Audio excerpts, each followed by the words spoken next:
जब तक वो हमारे समाज के लिए, उस समाज के लिए जो पद दलित है, अधिकार वंचित है, आज भी अत्याचारों के साए में जीने के लिए मजबूर है, उसके लिए न्याय की मांग नहीं करता, उसके लिए सड़कों पर आकर आंदोलन नहीं करता, जब तक ये समाज हमारे लिए आंदोलन नहीं करेगा, तब तक इस समाज को हमारे प्रतिनिधित्व के अधिकार को छीनने का कोई अधिकार नहीं है, उसको आरक्षण पर बोलने का कोई अधिकार नहीं है, उसको आरक्षण के खिलाफ कोई भी आंदोलन करने का कोई अधिकार नहीं है। यह वर्ग अत्याचारी है, यह वर्ग अपने स्वार्थ को पूरा करने के लिए किसी भी हद तक जा सकता है। इस वर्ग को न्याय से कोई मतलब नहीं है, इस वर्ग को सिर्फ और सिर्फ अपने स्वार्थों से मतलब है। इस वर्ग को इस बात से कोई मतलब नहीं है कि इस देश के नागरिक किस हाल में जीते हैं, इस देश का कामगार किस हाल में जीता है, इस देश के लोगों में कितनी भुखमरी है, इस देश के लोगों में कितनी बेरोजगारी है, इस देश के विकास का क्या। आरक्षण हमारा प्रतिनिधित्व का अधिकार है, यह कोई भीख नहीं है। इस देश में जितना भी संसाधन है, जितने भी नौकरियां हैं, जो कुछ भी है, उसमें हमारी जितनी संख्या है, उस संख्या के अनुपात के अनुसार हमारा प्रतिनिधित्व हासिल करने का है। आज सुप्रीम कोर्ट है वो तथागत बुद्ध के उस न्याय की भावना से युक्त नहीं है, बल्कि वह उस मनुस्मृति की भावना से युक्त है जो हमें भेदभाव करने के लिए ईंट पत्थर है। जिस प्रकार कोर्ट की वो कुर्सी है जो किसी भी व्यक्ति के साथ में भेदभाव नहीं कर सकती है, वो चाहती है कि हर किसी के साथ में न्याय हो। कोर्ट की प्रीमाइसेस को देखते हुए लोग ये देखते हैं और ये समझते हैं कि यहाँ कोर्ट में न्याय होता है। तो इसी तरीके से वो जो न्याय की कुर्सी पर बैठने वाला व्यक्ति है, उसको किसी भी प्रकार की मनोवृत्ति से प्रभावित हुए बगैर उस न्याय को लोगों को देना, अपने निर्णय गरिमामय पूर्ण नहीं दे रहे हैं, संविधान की भावना के अनुरूप नहीं दे रहे हैं, न्याय की भावना जो कहा है वो बिल्कुल सरासर गलत कहा है। We are bound to obey this decision or obey this statement, but we are not bound to respect this statement। वो सिर्फ और सिर्फ टेक्निकलिटीज के आधार पर डिसीजन देते हैं, रूल्स के आधार पर डिसीजन देते हैं, प्रोसीजर्स के आधार पर डिसीजन देते हैं, और ये रूल्स, प्रोसीजर और टेक्निकलिटीज हैं। इसी के कारण आज देश का आम नागरिक परेशान है, उसको न्याय नहीं मिल पाता है, वो आज न्याय से वंचित है। कोर्ट जो है वकीलों का स्वर्ग बनकर है।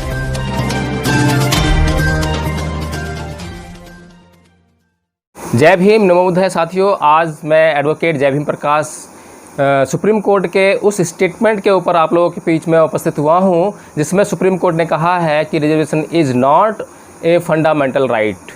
तो अब सुप्रीम कोर्ट का कहना ये है कि सुप्रीम कोर्ट यह मानता है कि रिजर्वेशन फंडामेंटल राइट नहीं है, यानी कि हमारा मौलिक अधिकार नहीं है।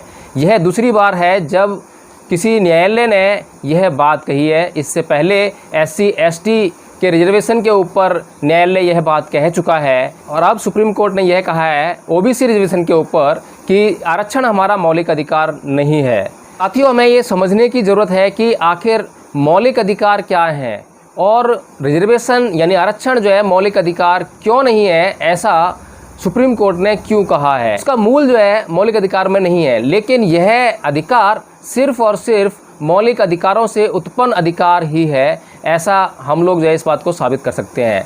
अगर मैं आर्टिकल 14 यानी कि अनुच्छेद 14 को पढ़ूं तो वह कहता है कि the state shall not deny to any person equality before the law और the equal protection of the laws within the territory of India. तो साथियों, हमें ये देखना होगा कि इस आर्टिकल में क्या कहा गया है। यह आर्टिकल कहता है कि कानून के समक्ष समता से राज्य किसी भी नागरिक के लिए इनकार नहीं करेगा। साथियों, किसी भी आदमी के लिए न्याय का महत्व तब है, किसी भी व्यक्ति के लिए कानून का महत्व तब है जब वह उस कानून के जरिए अपने लिए न्याय को हासिल कर सके।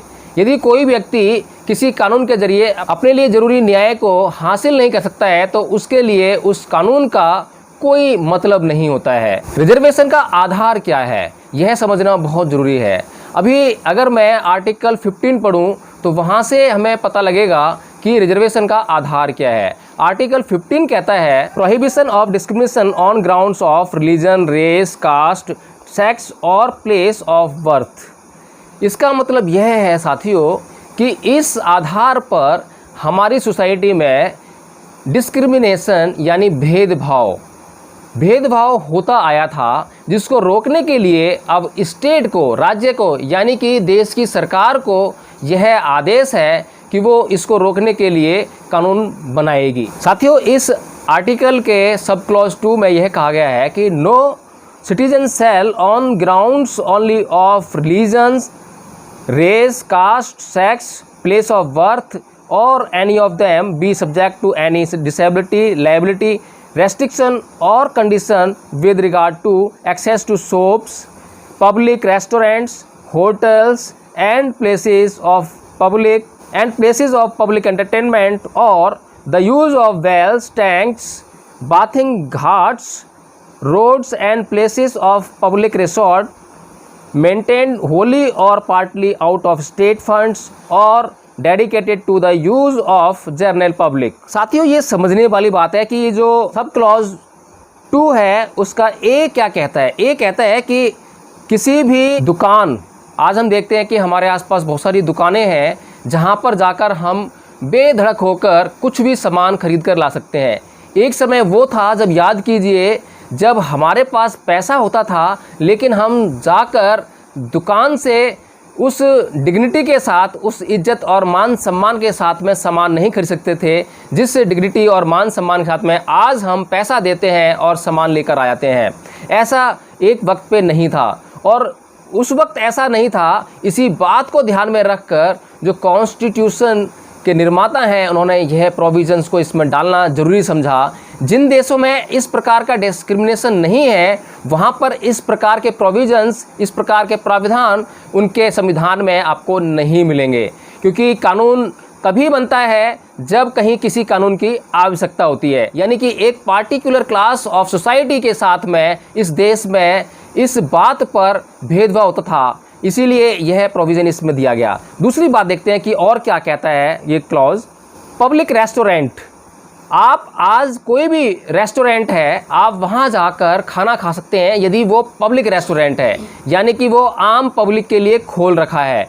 वो रेस्टोरेंट का मालिक आपको इस आधार पर आपको खाना खिलाने से मना नहीं कर सकता है कि आप किसी पार्टिकुलर रेस, कास्ट या रिलीजन से बिलोंग करते हैं या सेक्स से बिलोंग करते हैं।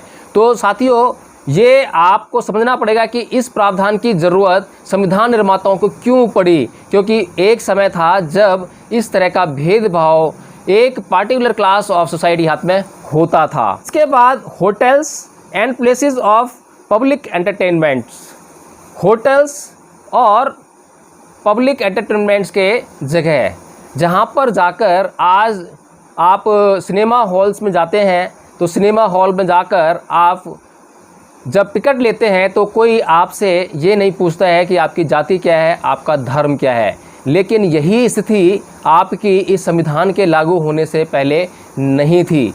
उस समय आपके साथ में कोई भी व्यवहार करने से पहले आपकी जाति, आपका धर्म पूछकर ही आपसे व्यवहार किया जाता था। तो साथियों, इसके बाद क्लॉज 2 का सब क्लॉज भी है, जिसमें कहा गया है the use of wells, tanks, bathing ghats, roads and places of public resort maintained wholly और partly out of state funds, यानी कि राज्य ने धन लगाकर, अपना धन लगाकर किसी घाट का, कुएं का, रोड का, इन चीज़ों का अगर निर्माण किया है, या जो राज्य है उसका या तो सारा धन उसमें लगा हो या उसका आधा धन या कुछ आंशिक धन उसमें लगा हो, तो उसको यूज़ करने से आपको आज कोई नहीं रोक सकता। याद कीजिए वो वक्त जब परम पूज्य बाबा साहेब डॉक्टर भीमराव अंबेडकर को स्कूल में एक छोटा बच्चा होने के बावजूद उन्हें भरी गर्मी के भीतर पानी पीने से वंचित किया गया था। वे उस घड़े को छू नहीं सकते थे जिसमें पानी होता था। उन्हें प्यास लगती थी, घड़ा है, पानी है, लेकिन वो उसको छू कर उस अपनी प्यास को नहीं मिटा सकते थे। याद कीजिए वो दिन जब डॉक्टर भीमराव अंबेडकर को गाड़ी वाले ने उनको ले जाने से मना कर दिया था, इस आधार पर कि वो एक पार्टिकुलर क्लास ऑफ सोसाइटी से बिलोंग करते हैं, वे अछूत हैं। याद कीजिए वो आंदोलन जो परम पूज्य बाबा साहब डॉक्टर भीमराव अंबेडकर ने महाड़ तालाब आंदोलन के नाम से शुरू किया था, उसकी ज़रूरत क्या पड़ी थी। उस घाट से, उस तालाब से पशु पक्षी पानी पी सकते थे, लेकिन एक पार्टिकुलर क्लास ऑफ सोसाइटी, इस देश के नागरिक, इस देश के लोग, इस देश के मूल निवासी उसी तालाब से पानी नहीं पी सकते थे। साथियों, याद कीजिए वो दिन जब परम पूज्य बाबा साहेब डॉक्टर भीमराव अंबेडकर को क्लास के भीतर बैठकर पढ़ने की आज़ादी नहीं थी, इजाज़त नहीं थी। तो साथियों, इस तरह की बातों को यदि हम अपने ध्यान में रखें और सुप्रीम कोर्ट ने जिस तरह से अपना मुंह फाड़ा है, उस तरीके से अगर सुप्रीम कोर्ट इस बात को ध्यान में रखती तो वो इस बात का संदर्भ अपनी स्टेटमेंट को देते वक्त ज़रूर बोलती कि हालांकि इस देश के नागरिकों के साथ में एक समय वो था, इतना भेदभाव होता था कि उन्हें उस तालाब से पानी नहीं पीने दिया जाता था जिससे पशु पानी पी सकते थे। उन्हें स्कूल में क्लास में बैठकर पढ़ने की आज़ादी नहीं थी, इजाज़त नहीं थी, और उन्हें रोड्स का इस्तेमाल करने की आज़ादी नहीं थी, और उन्हें गाड़ियों, सार्वजनिक वाहनों को प्रयोग करने की इजाज़त नहीं थी। साथियों, सुप्रीम कोर्ट ने सिर्फ एक लाइन में ये स्टेटमेंट दी कि reservation is not a fundamental right, आरक्षण मौलिक अधिकार नहीं है। तो साथियों, ये समझना जरूरी है कि आरक्षण हमारा मौलिक अधिकार क्यों नहीं है, जब आर्टिकल 15 ये कह रहा है कि जब तक हमारे समाज से ये बुराइयां समाप्त नहीं हो जाती हैं, पूरी तरह से एबॉलिश नहीं हो जाती हैं, तब तक इस आधार पर कोई भी रिजर्वेशन अगर दिया जाता है तो वो हमारा मौलिक अधिकार है।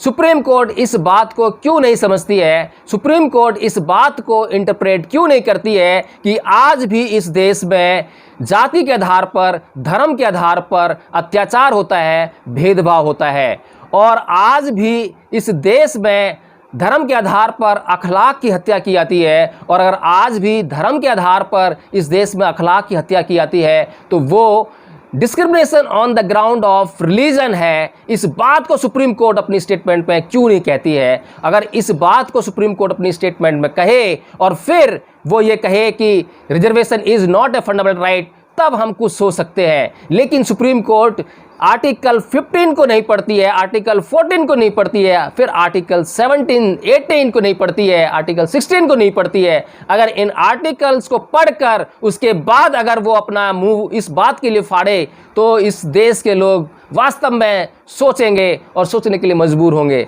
लेकिन साथियों, सुप्रीम कोर्ट ने सिर्फ और सिर्फ एक बात कही है, उस बात के पीछे क्या आधार है, क्या जस्टिफिकेशन है, ये सुप्रीम कोर्ट ने नहीं कहा है। सुप्रीम कोर्ट ने एक बार अपने एक डिसीजन में lily Thomas versus union of India में कहा था, justice is a virtue transcends all the barriers of law, rules, procedures and technicalities of law. लेकिन साथियों, क्या आपने आज तक कभी कोर्ट से इस तरह के डिसीजंस देखे हैं, इस तरह के निर्णय देखे हैं इसमें कोर्ट को यह मालूम पड़ गया हो कि यह न्याय है और यह न्याय को देने के लिए ये प्रोसीजर, ये टेक्निकलिटी लॉ की ये रूल बाधा बन रहा है, और उस बाधा को हटाने के लिए किसी कोर्ट ने, क्या कभी किसी न्यायालय ने सुप्रीम कोर्ट की इस बात को मानते हुए अपने डिसीजंस में, अपने डिसीजंस की गरिमा को बरकरार रखने के लिए क्या कभी किसी टेक्निकलिटी ऑफ लॉ, किसी प्रोसीजर को,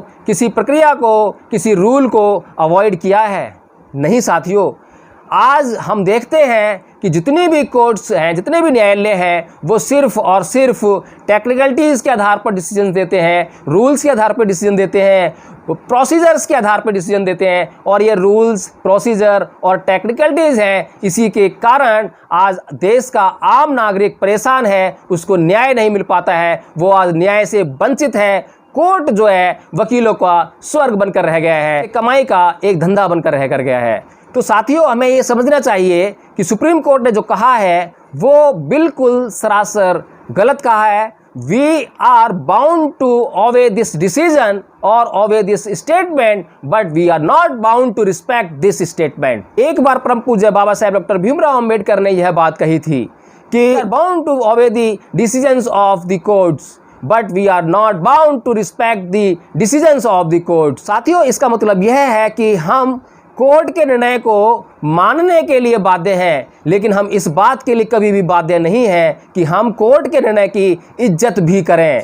तो कोर्ट्स को इस बात का ध्यान रखना पड़ेगा कि जब वो कोई अपना निर्णय देते हैं तो वो निर्णय इस प्रकार हो, इस प्रकार गरिमापूर्ण हो, गरिमामयी हो कि उस निर्णय की इज्जत भी की जाए, लोग उस निर्णय की इज्जत करें। लेकिन आजकल हम देख रहे हैं कि कोर्ट्स अपने निर्णय गरिमामय पूर्ण नहीं दे रहे हैं, संविधान की भावना के अनुरूप नहीं दे रहे हैं, न्याय की भावना के अनुरूप नहीं दे रहे हैं। वो न्याय की भावना से हटकर, संविधान की मूल भावना से हटकर प्री माइंड होकर अपने डिसीजंस दे रहे हैं। और प्री माइंड होकर अगर अपने डिसीजंस दे रहे हैं तो आज जो सुप्रीम कोर्ट, आज के जो न्यायालयों में जो जजेस हैं वो किस माइंड सेट के हैं, इसको समझने में हमें ज़रा सी भी देर नहीं लगनी चाहिए। आज वे मनुवादी प्रवृत्ति के लोग हैं और मनुवादी सोच से ग्रस्त हैं। आज तक मैंने किसी भी न्यायाधीश को अपने निर्णय में यह कहते हुए नहीं सुना है, नहीं देखा है कि हालांकि मेरे समाज के लोगों ने भारत के एक बहुत बड़े समाज पर, बहुत बड़े सामाजिक वर्ग पर बहुत अत्याचार किए हैं, अमानवीय अत्याचार किए हैं, उसके लिए मैं माफ़ी मांगता हूँ। आज तक किसी भी न्यायाधीश को मैंने ये शब्द कहते हुए नहीं सुने हैं। साथियों, जो सुप्रीम कोर्ट है, ये जो न्यायालय है, वहाँ पर जजेस जाते हैं, जजेस बैठते हैं, और वो जजेस जो हैं वो कौन हैं? न्यायालय जो बनाया है वो हालांकि ईंट पत्थरों से बनाया है। वे ईंट पत्थर कुछ भी न्याय नहीं कर सकते हैं, लेकिन जो जजेस बैठे हुए हैं, जो जज की कुर्सी है, वो कुर्सी का हर आदमी को सम्मान करना होता है, लेकिन वो कुर्सी भी न्याय नहीं कर सकती है। न्याय करता है उस कुर्सी पर बैठने वाला व्यक्ति। जिस प्रकार कोर्ट के ईंट पत्थर हैं, जिस प्रकार कोर्ट की वो कुर्सी है जो किसी भी व्यक्ति के साथ में भेदभाव नहीं कर सकती है, वो चाहती है कि हर किसी के साथ में न्याय हो। कोर्ट की प्रीमाइसेस को देखते हुए लोग ये देखते हैं और ये समझते हैं कि यहाँ कोर्ट में न्याय होता है। तो इसी तरीके से वो जो न्याय की कुर्सी पर बैठने वाला व्यक्ति है, उसको अपने भीतर से किसी भी प्रकार की मनोवृत्ति से प्रभावित हुए बगैर उस न्याय को लोगों को देना चाहिए। उस जज को सबसे पहले अपने भीतर जो उसके अपने मनोभाव हैं, उनसे छुटकारा पाना चाहिए।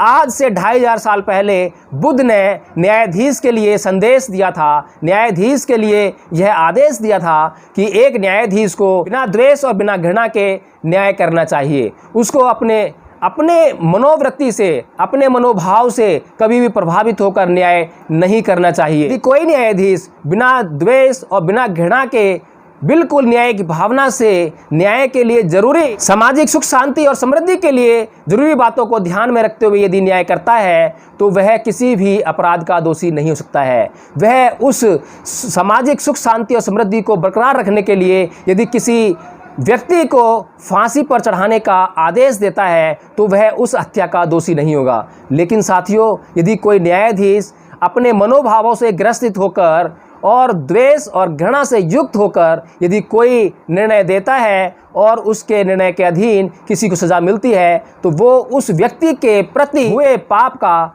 निसंदेह भागी बन जाता है। तो हमें यह समझना चाहिए कि आज जो कोर्ट्स हैं, आज जो सुप्रीम कोर्ट है, वो तथागत बुद्ध के उस न्याय की भावना से युक्त नहीं है, बल्कि वह उस मनुस्मृति की भावना से युक्त है जो हमें भेदभाव करने के लिए मजबूर करती है। आज भी, आज के इस युग में यदि कोई मनुस्मृति को पढ़े, कोई न्यायिक व्यक्ति मनुस्मृति को पढ़े, बिना भेदभाव के उस मनुस्मृति को पढ़े, बिना द्वेष और घृणा से युक्त हुए इस मनुस्मृति को पढ़े, तो वो उस मनु की मूर्ति को उखाड़ने में 1 मिनट भी नहीं सोचेगा। साथियों, आज जो न्याय करने का कर्तव्य है, सुप्रीम कोर्ट और हाई कोर्ट और अन्य जो डिस्ट्रिक्ट कोर्ट्स हैं, उनके माध्यम से जजों को सौंपा गया है, उनका कर्तव्य है। लेकिन वे इस कर्तव्य को कैसे पूरा करें अगर वो किसी अपने मनोभाव से पहले से ही ग्रसित हैं, वे द्वेष और घृणा से युक्त हैं, तो वो न्याय कैसे कर पाएंगे? वे सही को सही कैसे कह पाएंगे और गलत को गलत कैसे कह पाएंगे? तो साथियों, आज जो मनुवादी सरकार इस देश में काबिज है और उस मनुवादी सरकार ने इस देश के तमाम संसाधनों, तमाम प्रशासनिक स्थानों को अपने नियंत्रण में ले लिया है, तो उससे आज न्याय की उम्मीद हम नहीं कर सकते हैं। यदि सुप्रीम कोर्ट अयोध्या में राम मंदिर मामले पर एक निर्णय देती है और उस निर्णय को देते वक्त पेरियार की वह किताब को नहीं पढ़ती है जिसमें कि रामायण का खंडन किया गया है और रामायण को बिल्कुल तहस नहस करके रख दिया गया है। पेरियार ने अपनी सच्ची रामायण के जरिए राम की कहानी को कल्पना और कल्पना मात्र के सिवाय कुछ नहीं रहने दिया है। इसके बावजूद यदि भारत की सुप्रीम कोर्ट अपने उस निर्णय को देती है और वहाँ पर किसी भी तथ्य को है अपने निर्णय में मौजूद नहीं मानती है और वो यह भी कहती है कि हालांकि यह सिद्ध नहीं हुआ है कि राम का जन्म वहीं हुआ था, लेकिन फिर भी वहीं पर मंदिर बनाने के लिए निर्णय दे देती है, तो हम ऐसी सुप्रीम कोर्ट से क्या उम्मीद कर सकते हैं। अगर आज सुप्रीम कोर्ट देश के बड़े बड़े मंदिरों में बैठे हुए पंडित पुजारियों को नहीं देखती है, वो किस अधिकार से वहां बैठे हैं, क्या उनके अधिकार संवैधानिक अधिकार हैं, क्या उनके अधिकार कोई कानूनी अधिकार है, क्या उनका अधिकार मौलिक अधिकार है जो आज तक अन्य नागरिकों को वो प्राप्त नहीं हो पाया है। चलो मैं मान लेता हूं कि ये रिजर्वेशन हमारा मौलिक अधिकार नहीं है, लेकिन सुप्रीम कोर्ट मुझे ये मानने से पहले मुझे ये बताए कि क्या जो बड़े बड़े मंदिरों में पंडित पुजारी बैठे हुए हैं वह उनका मौलिक अधिकार है। तमाम उच्च पदों पर जो एक ही पार्टिकुलर क्लास ऑफ सोसाइटी बैठी हुई है, क्या वह उनका मौलिक अधिकार है। क्या आज सुप्रीम कोर्ट और हाई कोर्ट में प्रैक्टिस करने वाले वकीलों में तमाम जो एक पार्टिकुलर क्लास ऑफ सोसाइटी से आते हैं, क्या वह उनका मौलिक अधिकार है। अगर ये सब एक पार्टिकुलर क्लास ऑफ सोसाइटी के मौलिक अधिकार हैं, तो मैं सुप्रीम कोर्ट को यह कहना चाहता हूं कि reservation is also our fundamental right. आरक्षण भी हमारा मौलिक अधिकार है और इस हमारे मौलिक अधिकार को हमें संविधान ने दिया है। परम पूज्य बाबा साहब डॉक्टर भीमराव अंबेडकर ने बड़े त्याग समर्पण और बलिदान के बाद दिया है और उनके त्याग समर्पण और बलिदान को हम ऐसे ही व्यर्थ नहीं जाने देंगे, हम इसको हासिल करके रहेंगे। हालांकि इस देश की सरकारों ने आज इस रिजर्वेशन नहीं रहने दिया है। आज जो नौकरियां हैं उन सब नौकरियों को प्राइवेटाइजेशन कर दिया है। तमाम सरकारी नौकरियों को उनको प्राइवेट करके सरकार ने सरकारी नौकरियों को समाप्त ही कर दिया है। सुप्रीम कोर्ट अपने कथन में जो कह रही है उससे ऐसा लगता है कि वह किसी मनोभाव से ग्रस्त है। वह इस मनोभाव से ग्रस्त है कि जैसे वो इस देश के नागरिकों को भीख देने का कार्य कर रही हो। रिजर्वेशन जैसे प्रतिनिधित्व ना हुआ, भीख हो गई। लेकिन मैं यह सुप्रीम कोर्ट को बताना चाहता हूं कि माननीय सर्वोच्च न्यायालय, आपको यह समझना चाहिए कि संविधान हमें यह कहता है it is a representation of a particular class of society, it is not arm. आरक्षण हमारा प्रतिनिधित्व का अधिकार है, यह कोई भीख नहीं है। इस देश में जितना भी संसाधन है, जितने भी नौकरियां हैं, जो कुछ भी है, उसमें हमारी जितनी संख्या है उस संख्या के अनुपात के अनुसार हमारा प्रतिनिधित्व हासिल करने का हमारा अधिकार है। और जैसा काशीराम जी ने कहा था, जिसकी जितनी संख्या भारी उसकी उतनी हिस्सेदारी। इस हक और इस अधिकार को जब तक हम नहीं लेंगे, जब तक हम चैन से नहीं बैठेंगे। यदि सुप्रीम कोर्ट यह निश्चित कर दे कि आज के बाद इस देश में किसी भी प्रकार का भेदभाव नहीं होगा, आज तक उन लोगों ने जो आरक्षण का विरोध कर रहे हैं कभी भी इस बात के लिए इस देश में आंदोलन नहीं किया है कि इस देश से जातीय भेदभाव को मिटाया जाए, इस देश में धार्मिक भेदभाव को मिटाया जाए, इस देश में लैंगिक भेदभाव को मिटाया जाए। इन सब भेदभावों को मिटाने के लिए इस वर्ग ने कभी भी आंदोलन नहीं किया है। यह वर्ग बड़ा स्वार्थी है, यह वर्ग बड़ा निर्दयी है, यह वर्ग अत्याचारी है, यह वर्ग अपने स्वार्थ को पूरा करने के लिए किसी भी हद तक जा सकता है। इस वर्ग को न्याय से कोई मतलब नहीं है, इस वर्ग को सिर्फ और सिर्फ अपने स्वार्थों से मतलब है। इस वर्ग को इस बात से कोई मतलब नहीं है कि इस देश के नागरिक किस हाल में जीते हैं, इस देश का कामगार किस हाल में जीता है, इस देश के लोगों में कितनी भुखमरी है, इस देश के लोगों में कितनी बेरोजगारी है, इस देश के विकास का क्या मतलब है और इस देश के विकास का किस वर्ग के लिए, किस नागरिक के लिए क्या महत्व है।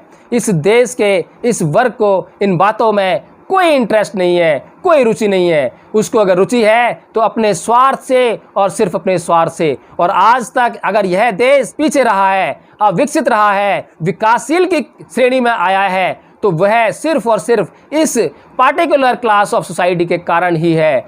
ऐसे समाज को हम नकारते हैं और ऐसे समाज को हम जब तक नकारते हैं जब तक वो न्याय की बात नहीं करता, जब तक वो हमारे समाज के लिए, उस समाज के लिए जो पद दलित है, अधिकार वंचित है, आज भी अत्याचारों के साए में जीने के लिए मजबूर है, उसके लिए न्याय की मांग नहीं करता, उसके लिए सड़कों पर आकर आंदोलन नहीं करता, जब तक ये समाज हमारे लिए आंदोलन नहीं करेगा तब तक इस समाज को हमारे प्रतिनिधित्व के अधिकार को छीनने का कोई अधिकार नहीं है, उसको आरक्षण पर बोलने का कोई अधिकार नहीं है, उसको आरक्षण के खिलाफ कोई भी आंदोलन करने का कोई अधिकार नहीं है। जय भीम, नमो बुद्धाय साथियों। मेरा अपना चैनल, आपका चैनल, समाज का चैनल, देश का चैनल NB News 24/7 को आप लाइक करें, सब्सक्राइब करें और ज्यादा से ज्यादा इसकी वीडियो को शेयर करें ताकि हर खबर को मैं आप तक आसानी से पहुंचा सकूं।